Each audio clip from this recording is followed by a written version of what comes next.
Hey guys, welcome back to our channel. In this tech tutorial video, we're going to show you how you can remove tabs from spaces in Workona. So let us dive into this. So guys, navigate to Workona inside your web browser. I'm going to access it here on Google Chrome for the sake of this tutorial.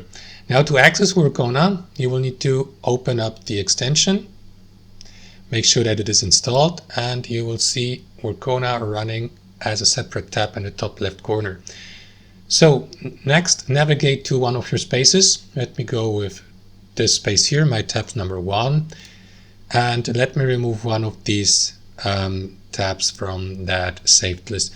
There are two ways how you can do this, guys. You either simply click into that X button here next to the given tab, or you close the tab traditionally like you usually do on Chrome or any other web browser by clicking into that X button. As you can see, this tab has been removed. That's how it works. Thanks for watching. Hope you enjoyed it, got some value from it, and we'll catch you later.